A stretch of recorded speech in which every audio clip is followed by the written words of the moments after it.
from Corporate Podcasting Smarter, and Podbean. My name is Norma Jean Belenke. I'm the head of events here at Podbean. And today we're joined by Marc Raco, who is an award-winning content producer. I'm going to read our brief intro and then we will jump into it. Welcome to Branded Audio, the best marketing tool you're probably missing. So this is going to be a good one. Get ready. And here's our intro. Welcome, everyone, to Podcasting Smarter and Corporate Podcasting Smarter from Podbean.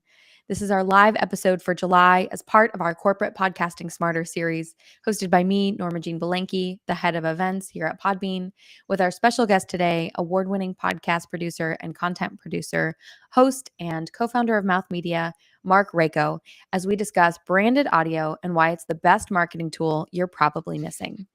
For those of you who may be joining us for the first time, Podcasting Smarter and Podbean have live streamed episodes like this one with top podcasters and experts.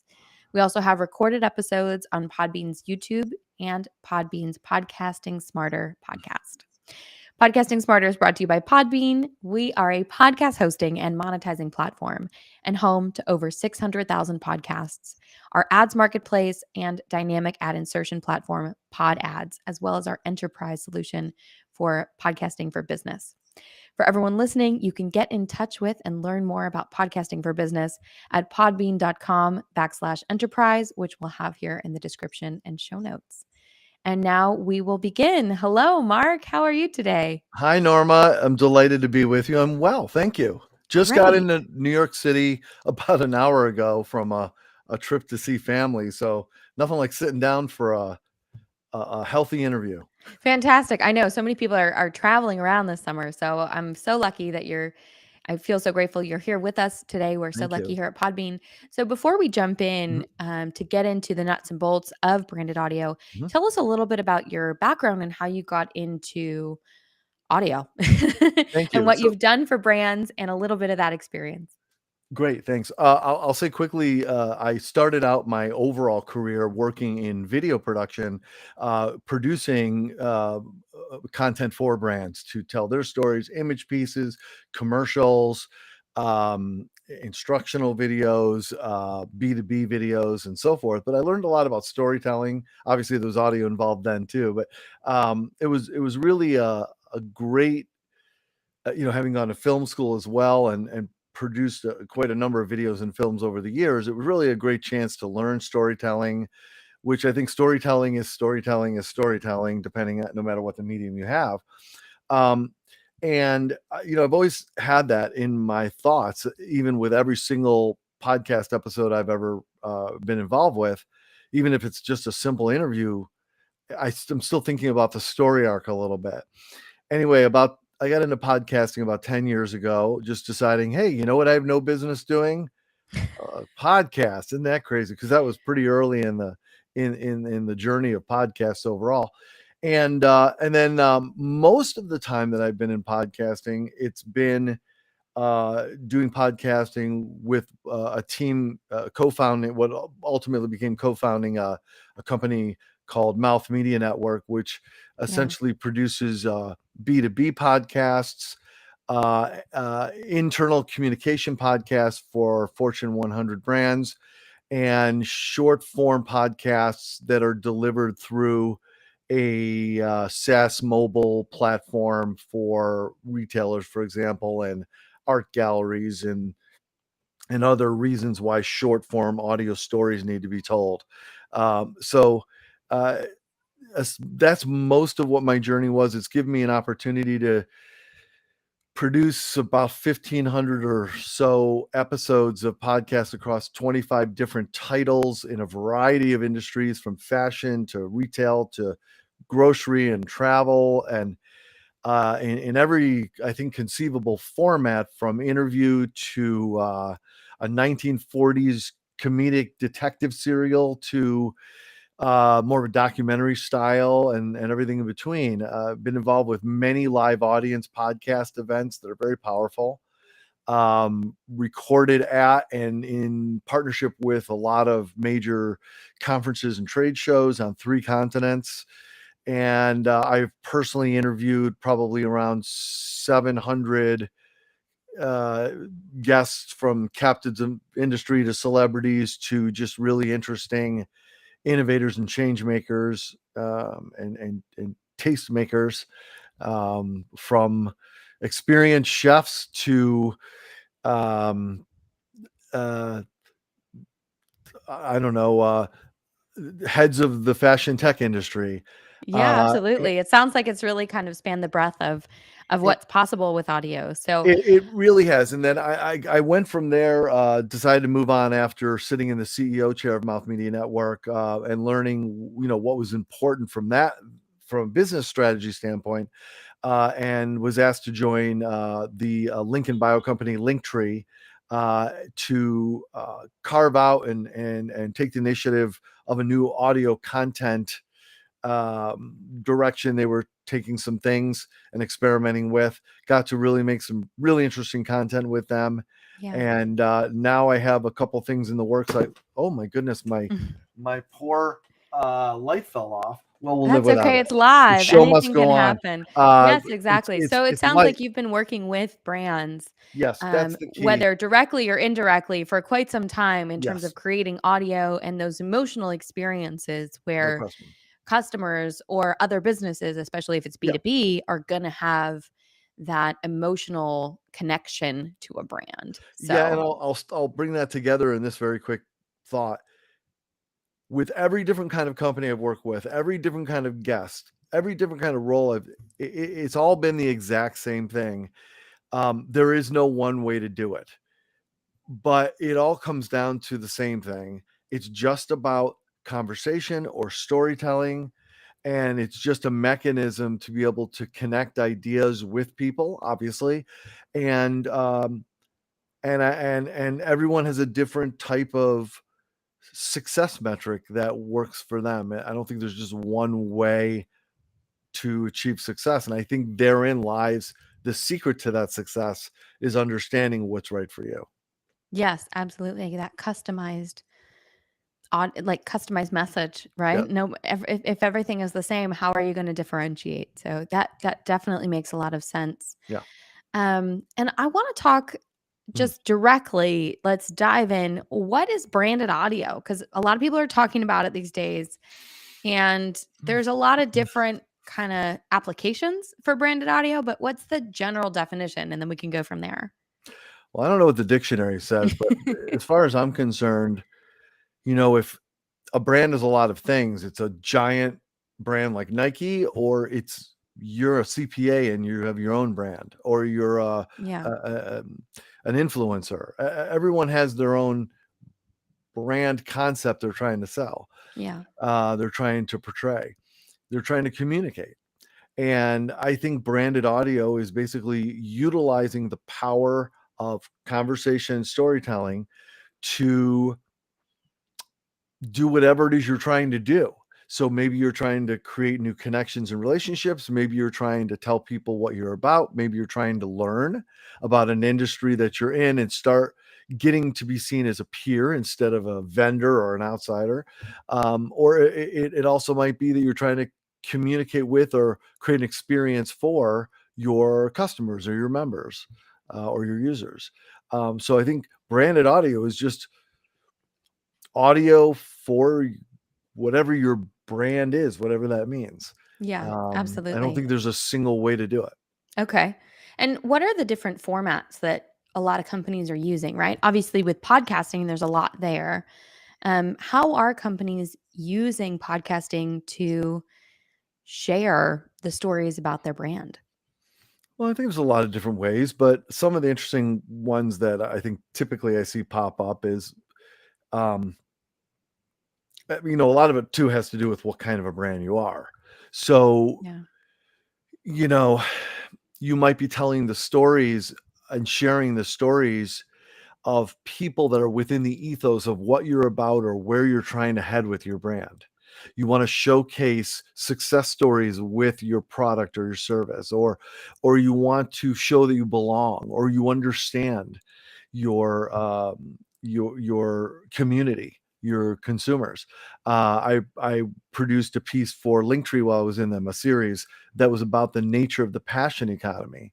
And it was a way of communicating, at least is the way I see it, Yeah. with the millions of users who are creators and have passion projects and businesses and hobbies. Hey, we get you. Yeah. Here's some examples of wonderful stories we'd like to tell and share with you to inspire. Um, the another type of branded audio, I think, is um, to develop relationships that will be actually target customers Yeah. or centers of influence for you, or whom you can be attached to by the digital hip online, and really inject some energy into your SEO by just being attached to that person and making use of their marketing machinery. Um, and then another type of branded audio I think that's very effective is um, simply storytelling, um, just to use your content as a magnet for people who will become acquainted with your brand and what your the ethos of your brand is, and what you Yeah. want people to think about what the heartbeat of your brand is based on the Yeah. types of stories that you tell. A really great example to me of that is the oat milk company Oatly created Yeah. a one episode branded podcast that was about the idea of doing a branded podcast. And I don't know how much of it's by design or it's just kind of how it ended up, and that's the way they told their story. Yeah. But you definitely understand what Oatly's all about and their personality by the end of that one episode. And they didn't interview, it wasn't about anything even about what their product is. It was just about their name, hearing it over and over and over again, and getting a sense of what the personality of the brand is. So I think, again, it comes back to what is the mission of the moment? And from that mission, from that result you want to get, you sort of reverse engineer what the nature of that branded audio and the format's going to be. So that's why I think there isn't like, three types of branded audio. I think that there's whatever you need it to be to achieve your result. It could be, honestly, you're a boxing apparel company and you decide to use old recordings, audio recordings of boxing fights, Yeah. and you just repurpose that audio and put it out as a podcast with a little introduction in the beginning, and that's branded audio. Right. No, That I might love what you're saying here in terms of what is the mission of the moment, right? So, what are your goals and your initiatives? Do you want your audience to feel heard? Do you want your audience to understand the values of your brand? yeah. Do you want to, use the halo effect where you want to attribute positive qualities that are just kind of that that you want people to attribute to your brand, but Mhm. indirectly, right? So, I, Agreed. I love that. What is the mission of the moment?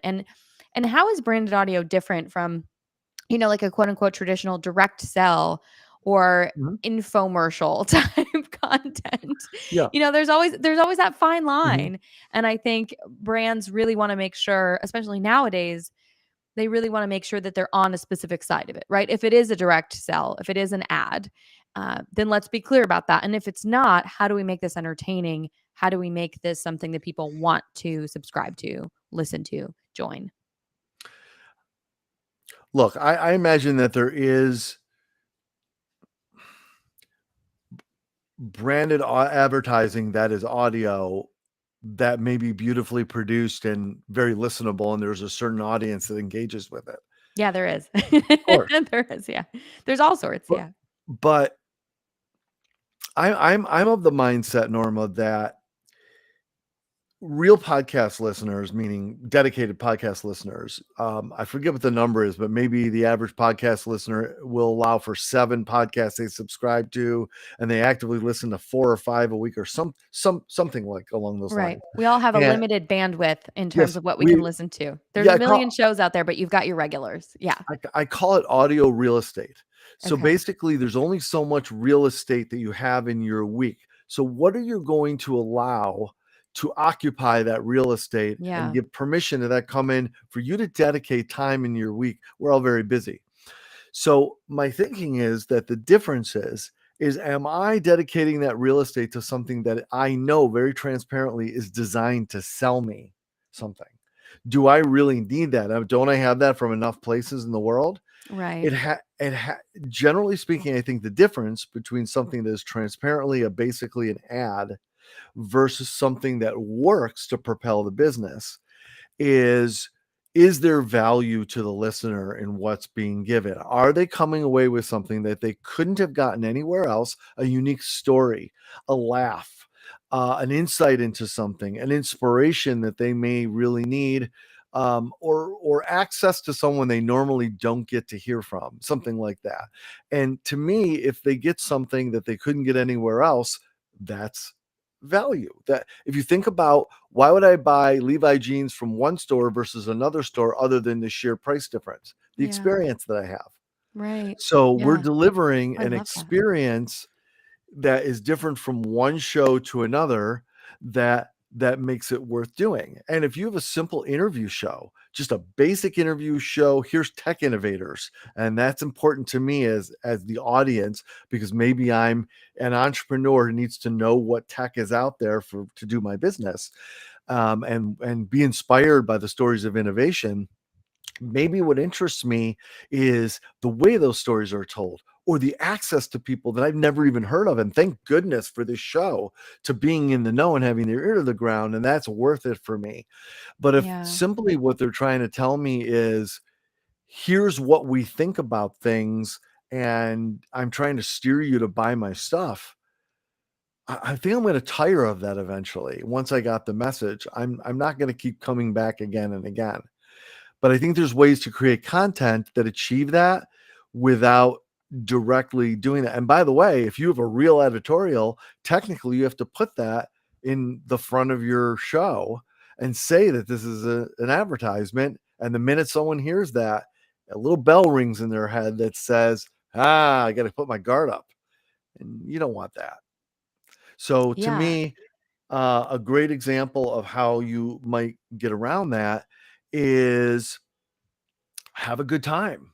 You could have an interview show that is basically a party, for example, and the audience is made to feel like they're in the room with you, and they're enjoying it with you, and they're engaged with you, and they hear rituals they come back for again and again. It means you've thought about what they care about, what will magnetize them to the content.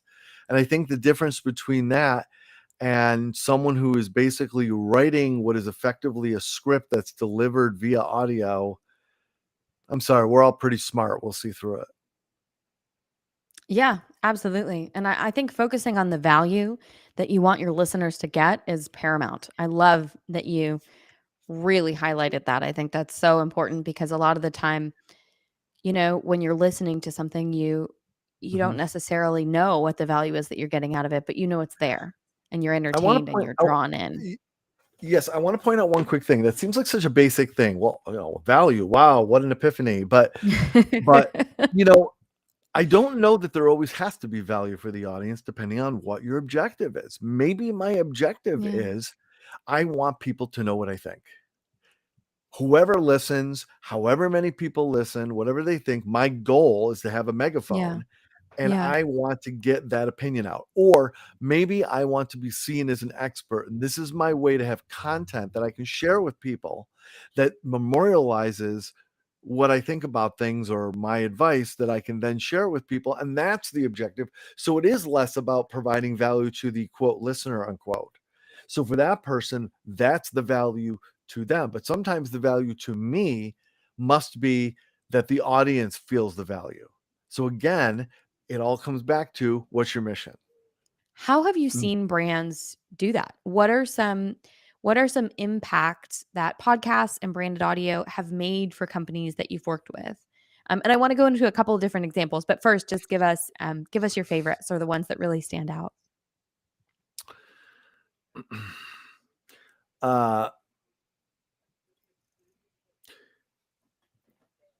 well, I produced a show at one point, as an example, that was for a CPA, whose purpose in doing it, and obviously she wanted people to hear it, but the value for her, because the show was about the moments in which a business kind of hits a turning point, and the decisions they make Yeah. when they're at a big change point, and those pivotal decisions can make or break you, and how do you think about them, and how did you go about those decisions, and who did you consult, and those types of things. And for her, it was a lot more, I think, about the value was in the people she would have on and them hearing those stories, so that they would be either current clients or prospective clients. And it was it was a mechanism to meet those people, and it was a mechanism for them to hear about how she thinks about it by the way she responded to hearing about what their stories were. And then that creates the foundation of a relationship, and them feeling that she understands them.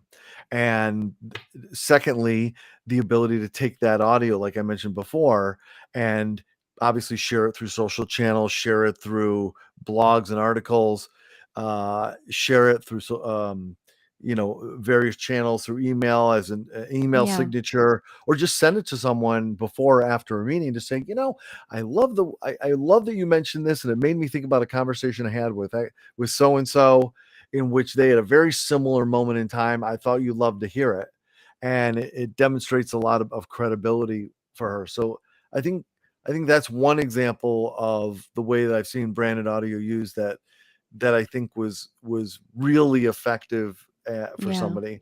Another way that I loved that was used. I'm going to go back to Linktree again. Another show that was produced for Linktree in my time there was about college sports marketing, and how college athletes, have been using the new name, image, and likeness laws to make money and new opportunities for themselves. So by producing this show, Linktree, at least in my opinion, was filling a white space, because there was no other major resource out there for people to go to, college athletes to go to and say, um, hey, this is where you go Yeah. for this information. So by interviewing college athletes, experts in the field, agents, brands, etc., we were getting a 360 view of the industry, which allowed two things: Linktree themselves to gather information and learn from all the corners of the universe. That was a big opportunity for them and potential user community. But it Yeah. also demonstrated, we care about you, and we're asking for nothing from you. We're just delivering this resource we know you need. And that was very effective Mhm. in um, in what I think one of the most effective things you can do with branded audio is, Norma, and that is to deliver value, to provide a give. It's a give to your interview subjects, your guests, by giving them an Yeah. opportunity to tell their story and use your mechanism and your marketing to get their story out, asking nothing of you. Instead of going to them and saying, may I have appointments so I can sell to you? Instead, they come to you, and it feels like a give to them, and you've made a friend, and you've used that opportunity to mine them for information, learn how they think about things, and ask them the questions that you need to ask them in order to learn where the things are in the information spectrum that may allow you to approach them and say, I can solve that problem for you. But also to even a brand that has a very large community of consumers or users or members, it's an opportunity just to entertain them, or to inform them, or to inspire them, and to provide value in their experience of being with you, that shows that you are more than just a deliverer of the service. You are a partner in their success, or you are an interesting place to be, or you have added value in this aspect by bringing them stories, or bringing them information, or giving them access to people they don't have access to. And if you do it right, and you carve up that information and or that entertainment, and deliver it through a variety of channels like social media or YouTube, or obviously regular audio podcast channels, um, I think there can be a lot of perceived value, and you can Yeah. also use it to fill your social channels, and Yeah. in ways that almost looks like you're producing brand new content. So again, I think there's a lot of different ways that brands have been very successful, depending on what their mission is at the moment. I feel like I'm one note Charlie in this discussion. It's all about that mission. I know we keep talking about that and making sure I we're in the know. mission of the moment, but I do kind of want to highlight a couple of things that you said because Yeah. they are really important. So if you Yeah. have a business, not all podcast value comes from audience growth, right? A lot of it comes Of from those course. conversations you have with guests and interviewees where maybe they don't know about your business. Maybe they're a lead, maybe they're a current client, and you have Mhm. an amazing discussion where you talk to them about taxes, right? Or Mhm. or some other aspect of your Mhm. business where it really, turns on a light for them and they have an aha moment. So they can understand the value of your business. So you can use podcasting in that way as a Mhm. tool as well. And I think that that is such Mhm. an important aspect of having a podcast because when you create your program, right, when you produce your podcast, when you book your guests, you're really creating, in some ways, a small community, right, of Mhm. who is on the show and a network of people within. May I touch on that and expand on it Yeah, briefly? please. Yeah, you You look know, like you're I gonna I jump I right. don't I don't wanna poo-poo on the idea of building audience. Clearly there's a No, a it's big very opportunity important. out Yeah, there to yeah, yeah. build It's audience. You absolutely, can it's monetize very, your very audience. I'm not saying you were. I mean, I understand there's a yeah. lot of value out there, and you can sell advertising, you can monetize the size of your audience. There's so many people who do it well.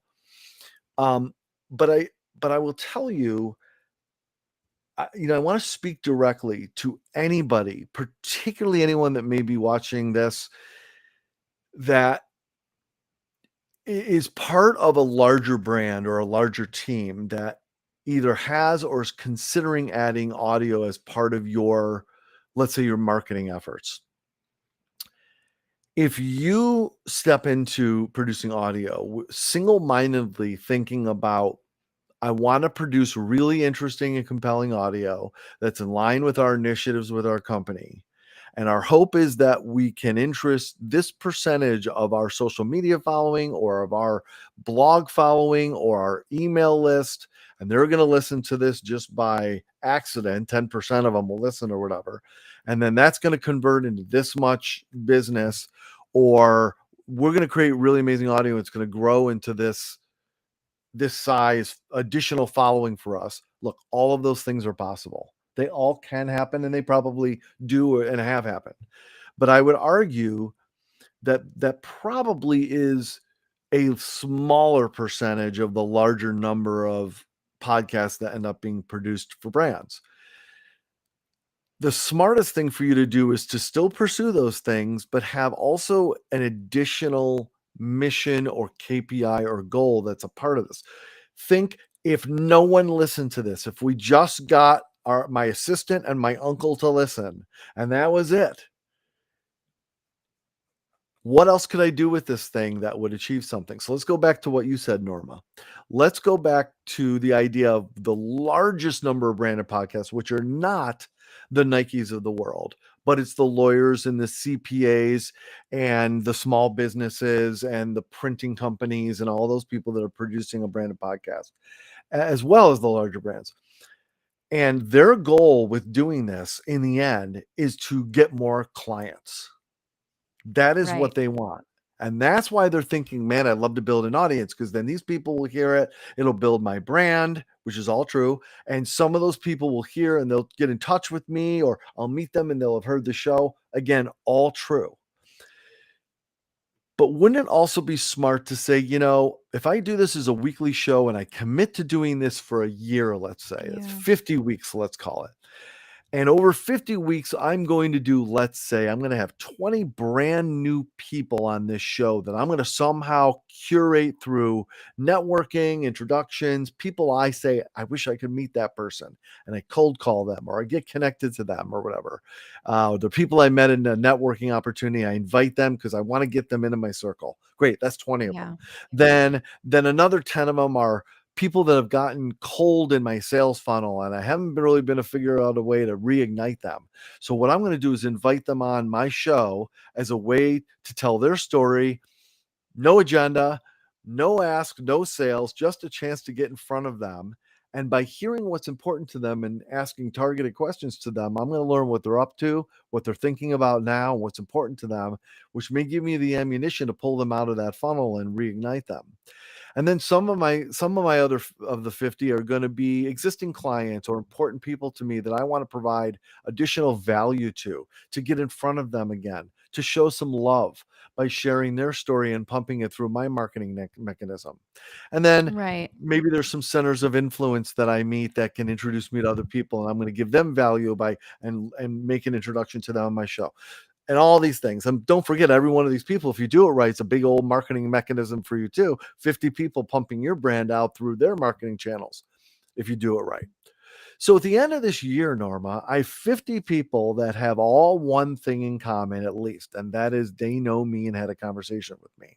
And I understand something about them. And chances are, based on the premise of my show, it's very possible they all have something else in common. They're all in technology, they're all in marketing, or they all Right. have something in They're all common. They all entrepreneurs. Exactly. There's some entrepreneurism, common whatever it is, right? denominator. Yeah, they're CTOs, whatever, Absolutely. right? And so that's something in common. So what could I use that to? Now I have this community. They may not even realize they're a part of the community, but they Yeah. are. And what could you do with that community together and bring them together into a virtual or in-person event? Or when you go to a conference where some of these people are going to be, reach out to all of your interview people who you now have a little relationship with. You may be surprised at how strong that relationship is for them.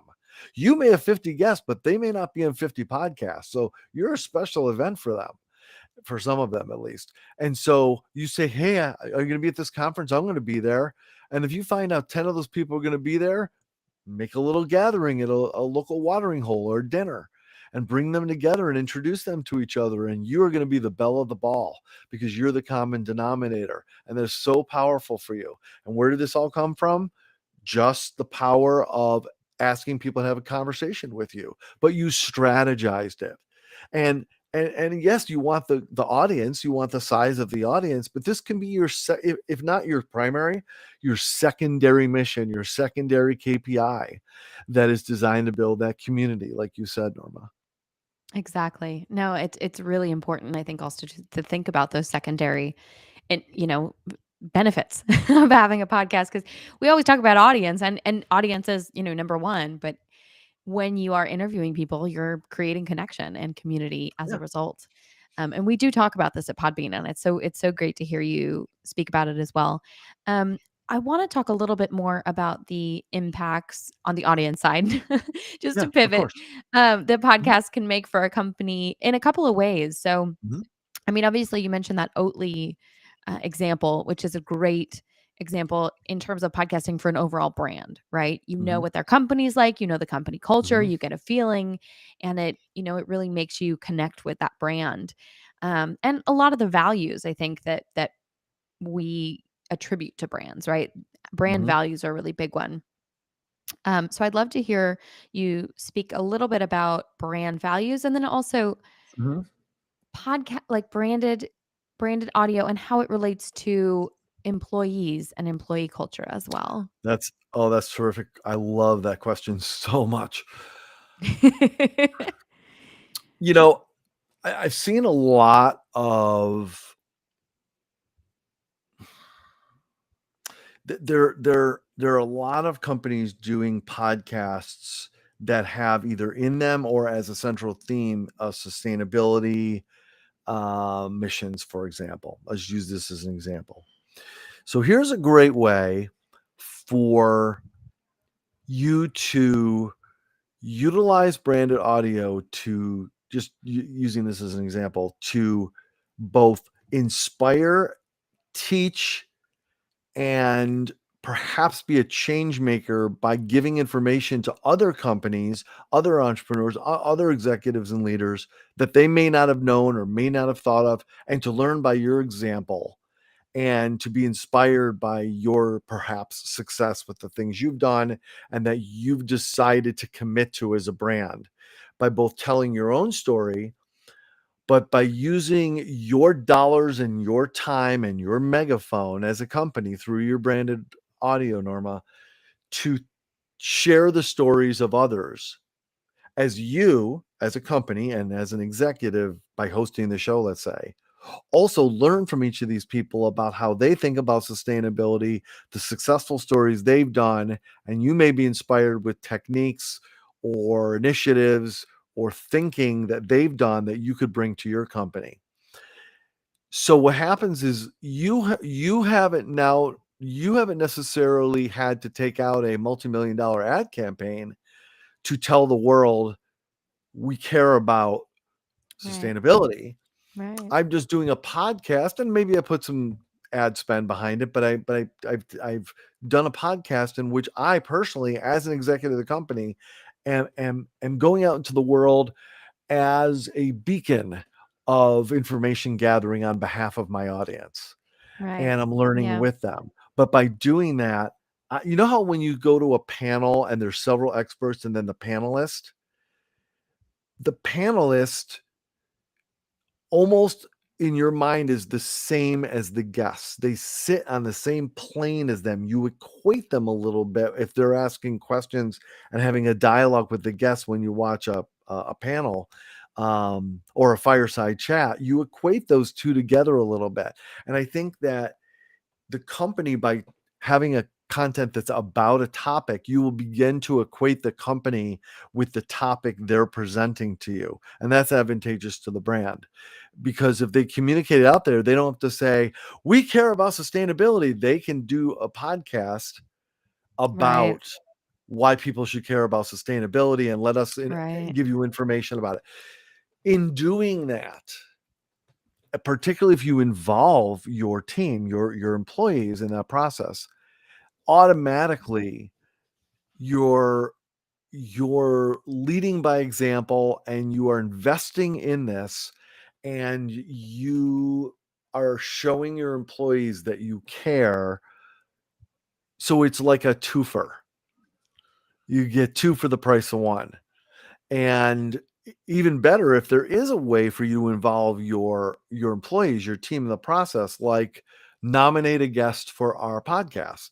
If you come across someone's great story, we'd love to hear about it. Maybe we'll have them on the podcast, and maybe even throw you a shout out for the, you know, this guest comes to us by way of our head of engineering, Scott Smith. Right. Great job, Scott. What a great find. What a great guest. How great would that be for morale?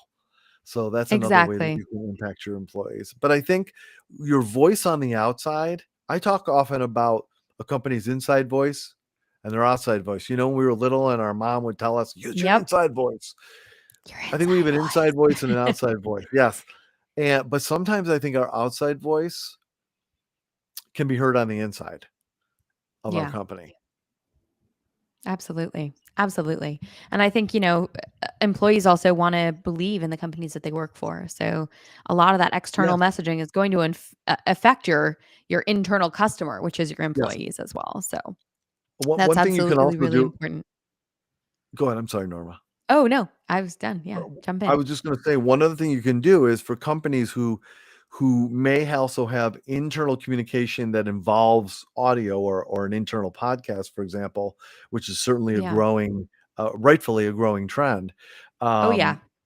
Um, there may be people that you can interview or get information from, that some Hmm. of the content can be used for your external podcast, and then a specific part of the conversation can be kept just for your internal podcast, where you can ask different kinds of questions, but from the same guests or on the same topic.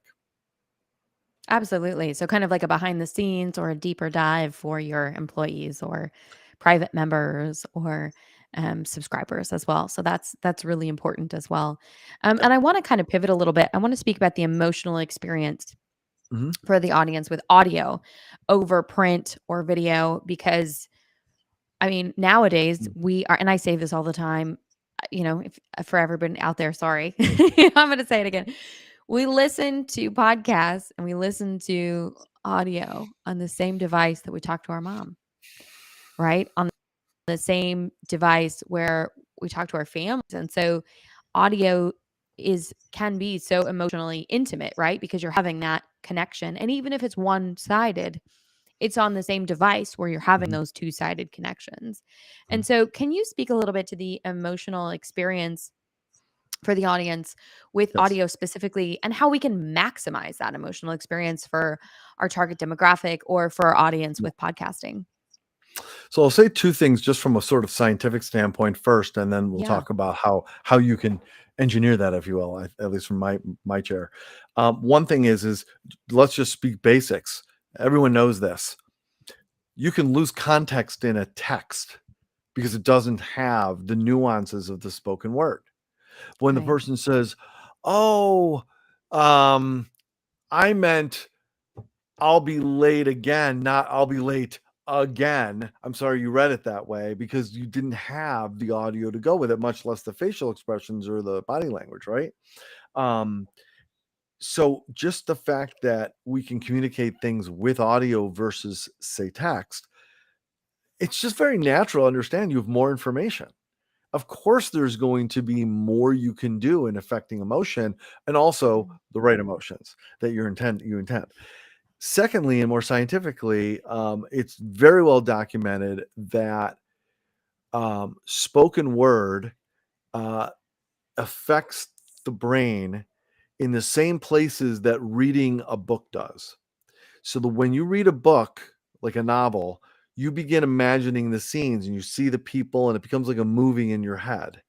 And you start imagining what you think the rooms look like and the people look like, and it's funny, you see a movie based on a book, you said, "Oh, it's not how at all how I imagine them," because you imagine Right. them. Um, all of that that's happening in your brain, the parts of your brain, that is precisely the same place that spoken word, particularly long format audio, connects to. So as we're listening to someone, we're imagining the studio they're in, the people they're talking to, what they look like, what they're doing. The more you give them, if they're sharing a snack, what does the snack look like? How are they eating it? We're all filling in these gaps, and it engages our brain, creates emotion as a Absolutely. result. It engages us, and when we're engaged, we have emotion. When we don't engage, it's because we don't have emotion about it, except maybe we hate it. But other than that, that's obviously the one emotion you're not looking for. No, that Anyway, makes so much sense. And yeah, I just wanna jump in here, and for everybody out there who listen to podcasts and now they feel bad they don't read as much, don't feel bad. no, It's it's your okay. brain. Your brain's doing the same thing, so it's absolutely okay. So I think you're Exactly. right. It really enables that It does. two-way communication, so that even if, with Mhm. video, you're seeing what the creator has envisioned, but with Exactly. audio, there's still that participatory aspect of it. Exactly. So that as the audience, you can fill in the gaps. You Mhm. can customize whatever experience you're having, right? Whether even if it's a nonfiction That's right. interview about a business podcast, your brain is automatically still going to envision Yeah, what room are they in, what is yeah, each person wearing, what do they look like, what's the feeling of the physical environment. And so I think exactly. that and that's kind of subconscious, right? It's not like we're actively sitting there, but it's something that our That's right. brains are automatically going to do. So I That's I right. really love I really love that you said that. Just So the fantastic. way thank you. So I think that there are things that we can specifically do to make sure that there's an opportunity for engagement to happen. And by no means is this an encyclopedic list. I'm sure there's many other things you can do, but just as an example. Yeah. So if you listen to like a really good true crime or mystery podcast, you just don't hear a delivery of information. Okay, if I was reading the newspaper to you, Norma, I'm not gonna if I'm trying to interest you and get emotion out of you, I'm not gonna say yesterday at 12:10 p.m. a man was on West 16th Street and he pulled a gun. I'm gonna go yesterday at 12:10 p.m. on West 16th Street, a man pulled a gun. It's so Right. You, simple, but you feel the the drama, energy right? It's I right. created the Yeah. drama. So the way that I create drama in, say, something like a true crime is pacing, the emphasis of the voice, the way I use my voice, but also we use, obviously, as everybody knows, there's audio cues and the choices of that audio and the timing of those things and the frequency of them. And, it takes a certain Yeah. editorial savvy to know when to do that and the writing and all those things. But if you want to Absolutely. get And into just just, sorry, really quickly, not to yeah, jump in, but for everybody listening, can you just go into audio cues really quickly and how they create a lasting impression for your brand? Uh, well, that sounds like an easy question, but it feels I like a know. hard question. So Well, I've heard you speak about audio cues before, so I thought you could just slide it in. But for yeah, everybody I think listening, I think one of yeah, the things that you need to do is you need to decide. Tell me, Norma, if this is what you're kind of getting at. Uh, no matter what kind of show you have, there should yeah, be a sense of these ritual moments in your yeah, show that are touchstones for your audience that make them feel like they're at home. That yeah, when they hear that, that means they're back. They're where they want to be. So it might be as simple as this little interesting, unique tone at the beginning of every episode. It might be your theme music. It may be that every time you have questions from the mailbag, there's a little jingle that goes. It may be that yeah, it may be the who reads what on your show. So it may be that I intro the show and my female partner is the one that says the credits, and then I always do the news and she always does this thing. And the audience understands that language for them, and those yeah, that creates cues for them that we are this part of the yeah, show. And I know that means the next part's coming because I'm used to that rhythm. Um, the other thing that you may want to really think about is even the different musical pieces that you use, yeah, uh, how will they create emotion in the audience by loving that piece of music? It may yes, sound great to you, but is it really meant for your demographic? Maybe it's one of your favorite songs, or maybe your daughter wrote it, or maybe it's your song, or maybe right. it's just a cool song. But is this really something that is going to make the audience every time they hear it, they get that little tingle and they go, "Oh boy, it's this podcast Absolutely, time." absolutely, and I think that with podcasts, it's so prevalent, right? And I think it really started with the tradition of radio, and even now when you think of Yep. NBC, right? You get that do do Ding, ding, do, ding. Yep. and right, right. So or like a Law and Order with the dun dun, and so Yeah. I think it's something where you're right when you hear those audio cues, it's very much a moment of this is where I am, right? This is where Mhm. you are, you're home, and there's that sense of familiarity, and you can really customize it and tailor it to have that emotional experience with your audience. So I just wanted to hear you explain that for everybody out there who's here today who hasn't. It's so important. And I think you're right, building that into your podcast creates that emotional experience for your company and for your podcast and your brand, because when people hear that sound, it's subconscious, right? Mhm. We have those associations, and when you build it in properly, it's Mhm. something where it's automatic. The other thing that I was gonna mention before that I wanna make sure I don't miss Yeah, out on saying is, a lot of things we're talking about here may be scripted, or they may be nonfiction, or they yeah, may be fiction, I'm sorry. But, even again, which the preponderance of shows out there are interview-based shows or conversation or chat shows, you know, especially with interview shows, it is I cannot say this strongly enough. It is so important that the interviewer is curious and learns along with the audience. And the reason I say that is because I want to hear the vocal cues from my interviewer, from the host, in which they go, oh, yeah, uh huh. I want to hear those things. I want to know they're engaged because that lets me know that my feeling about it is okay. And I'm just like them as I learn with them. And when they ask a question because they're yeah, curious, it yeah, lets me know that I was right to be curious too as an audience member in that moment. That creates an emotional reaction for me and a connection to the host and that show. And and the reason I say that is so many hosts out there, I think it's important to be prepared. But I think it's yeah, also important not to map out every second of an interview show because there's no room for real discovery or uh, improv moments or extemporaneous moments, because that's where the sweet stuff is. That's where the The magic happens. unexpected Yes, moment. The magic absolutely. happens when you say, I still have 3 questions to go, but this person is in the most amazing story right now, and I want to find out more layers. I want to find out what happened next. I'm not going to go past it because I have an agenda to ask 3 more questions. I'm going to know what is curious. And me being curious as a host, me being excited and Mhm, verbalizing that, so mhm. important. Verbalize it.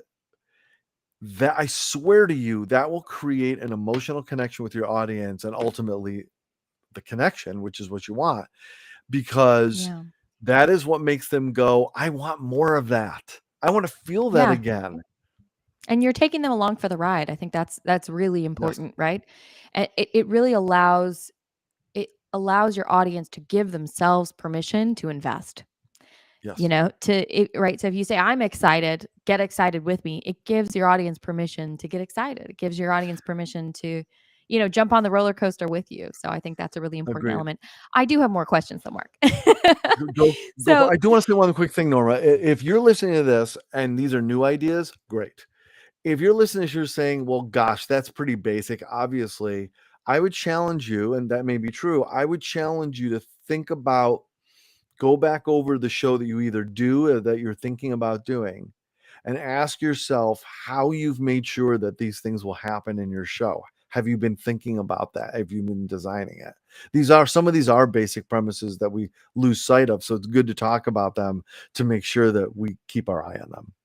absolutely, because a lot of companies are either just starting or thinking about just starting to get into branded podcasts. So I want to pivot a little bit and talk about how Mhm.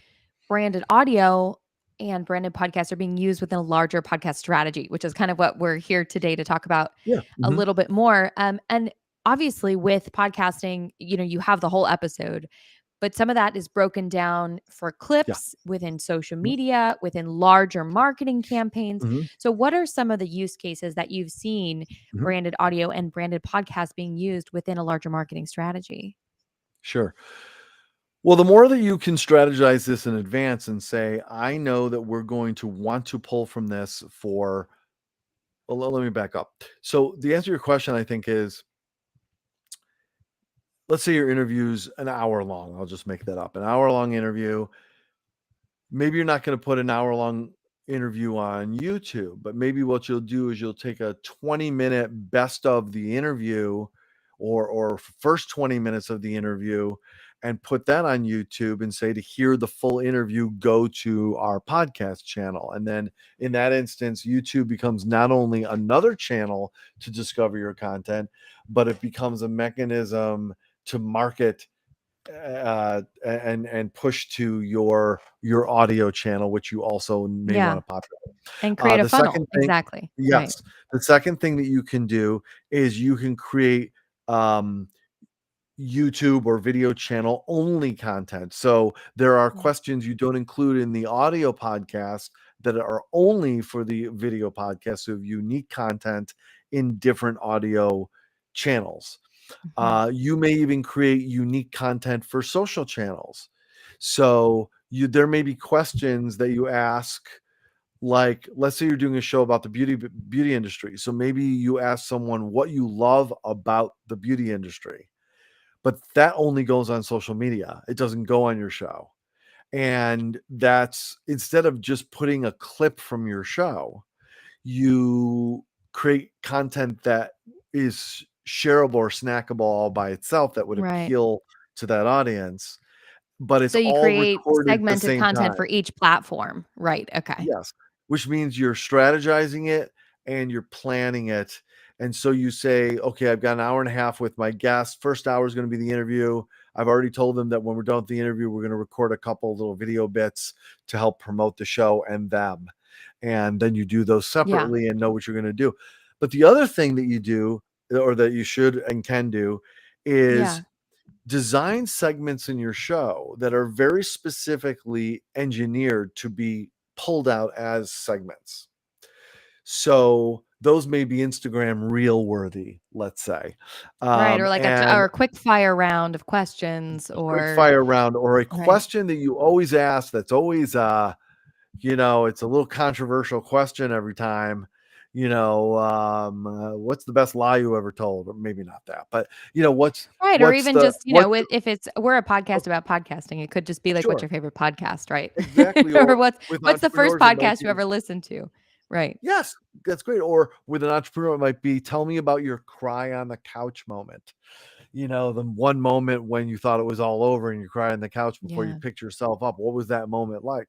And Yeah. that by itself can still be in your show, but you've engineered it so that one question is always pulled out and all or some of it is designed to go social media, YouTube, on your blog, on your website, um, as trailers for your show within your audio channel. But you know what else you can do that's really cool? Is you may be able, depending on the nature of your show and depending on the nature of your brand, you may be able to have strategic partners that, okay, so let's say that you're a CPA and you've got someone who's an attorney, and the attorney has a very large following on their blog. So what you're going to do is every time you do a show, you're going to ask a question about why is it important to get good legal advice? What's your experience been where legal advice saved your business, let's say? And then you're always going to have that question. And you have an agreement from the attorney that you're always going to pull that clip and make a designated clip for them that they share through their email subscribers or their blog that has a large following that credits your show. Go hear the rest of this interview, check out this great podcast. But it's always something that will illustrate Right. what And they it's free do and their content for strategic them. partner. Exactly. Exactly. Okay. Or you may even have a financial partner that helps you share the content. So Yeah, so absolutely. maybe they pay for your show or they're an advertiser on your show. And for that, you always include a question or a segment or a topic that's pulled for that reason to help propel your show financially or promotionally. That makes so much sense. Well, Mark, I want to ask one more big question and Okay. then we will get into the final the final wrap up. Okay.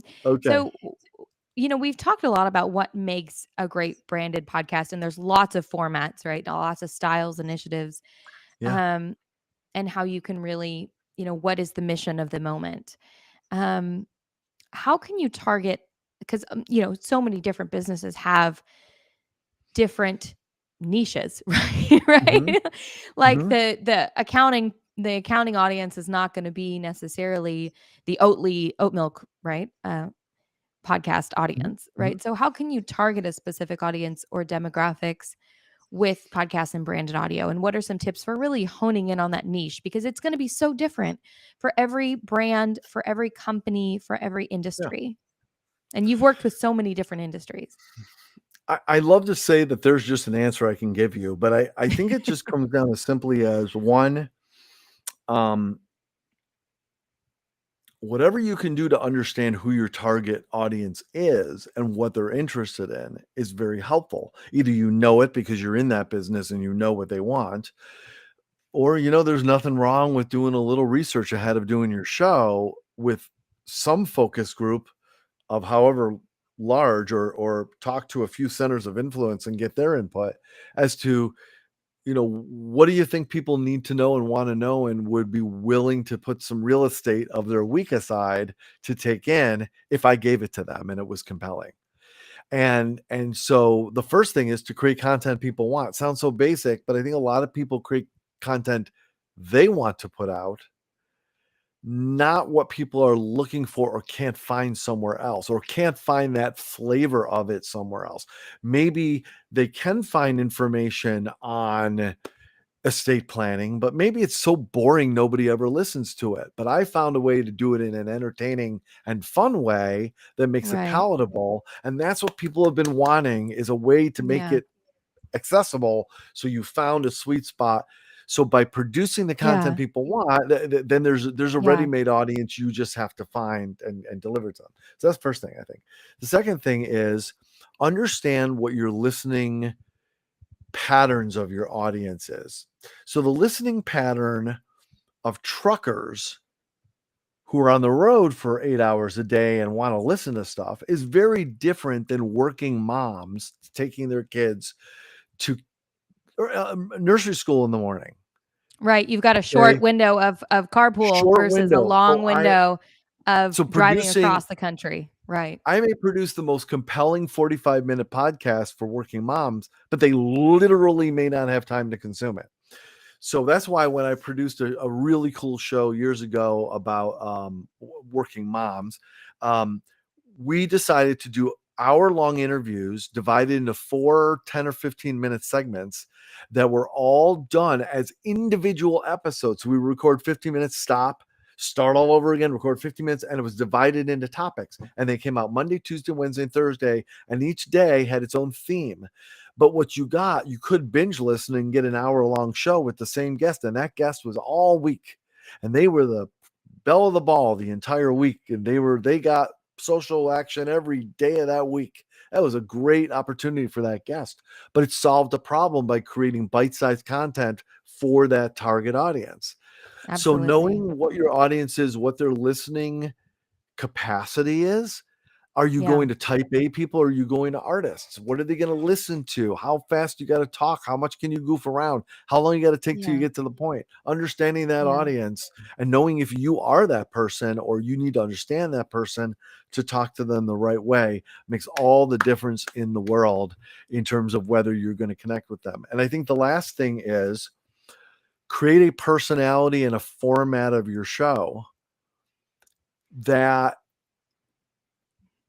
speaks to who they are. The show that we did for college athletes was fast and cool and hip and fast and ba bob, and it was action, and it was 25 minutes, half an hour max, and it was exactly what they need.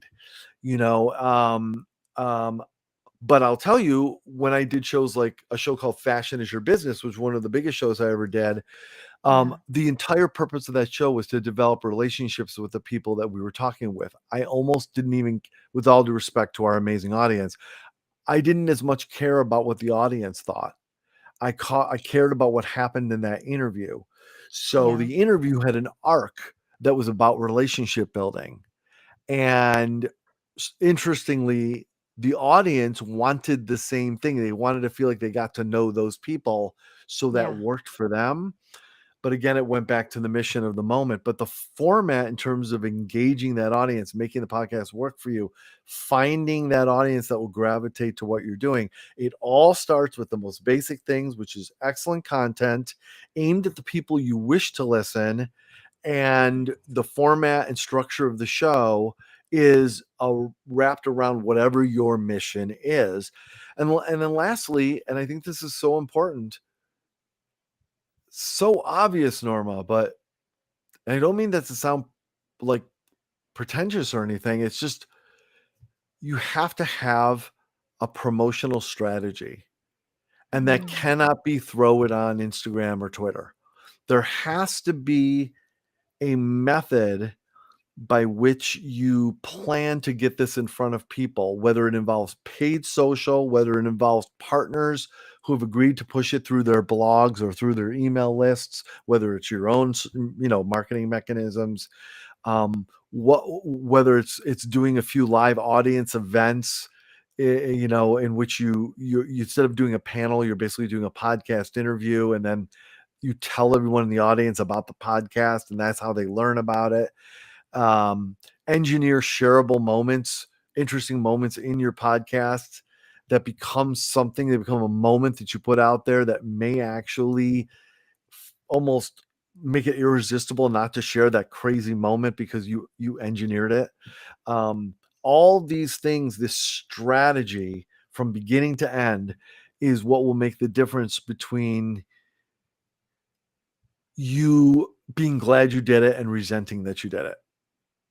Yeah. Yeah, absolutely. And I think, you know, having that promotional strategy is so important. We talk about this a lot at Podbean because Mhm. you want to have the work be worth it. You're putting a lot of work into creating this podcast, right? Yes. You're Yes. doing a lot. You're investing your time. You're investing in, production gear. You're investing in maybe an editor. You're investing in editing software. You are Yeah. investing, right? So how do you get the return on investment? And that's such an Mo important aspect as well. And most importantly on that, I think, Norma, out of anything is you're investing your brand and your Yeah. time, but you're investing your brand. Yeah. Yeah, And if you are absolutely. bringing and every person, if it's an interview-based show or something like that, every person you bring in that becomes part of something that died out quickly, died on the vine, if you Yeah. will, that ain't so good for them. No, That can absolutely. hurt I that think that relationship. yeah. It hurts your brand if you don't have that strategy built in. So this is not to discourage anyone from doing it. It's just a matter of Yeah. encouraging you to say, um, Yeah. go do it. It works. I'm telling you, podcasting is an incredible tool. Yeah. Just think about these things as you launch the podcast and as you design it so that it has a real chance of working for you, and give it time to go through the cycle of strategy that you rolled out. Absolutely. We always say this, that Podbean Rome wasn't built in a day, and it's important Yeah. to give your strategy a fighting chance and to make sure Yes, it's sustainable, right? To make sure that you don't burn out. Pod fade is a really big term these days where you it is. literally, burn out and your podcast fades out because you did too much at the beginning. So Marc Raco, it has been such a pleasure. Award-winning content producer. We are so lucky to have you here. Thank you for joining us Thank today. you. I'm going to read our brief outro and then we will conclude. And if you have Great. questions, obviously, feel free to pop them in the comments. And I think we said that as well at the beginning. And we'll have links here in the comments for you. So thank you, Thank you, everyone, Norma. for joining us for a live episode for July as part of our Corporate Podcasting Smarter series, hosted by me, Norma Jean Belenke, the head of events here at Podbean, with our special guest today, award-winning podcast producer and content producer, host and co-founder of Mouth Media, Marc Raco, as we discussed branded audio and why it's the best marketing tool you're probably missing. For those of you who may be joining us for the first time, Podcasting Smarter has live streamed episodes like this one with top podcasters and experts, along with recorded episodes on the Podcasting Smarter podcast here on Podbean. If you joined late or want to have another listen to this amazing podcaster and expert, you can replay this episode on the Podcasting Smarter podcast right here on Podbean.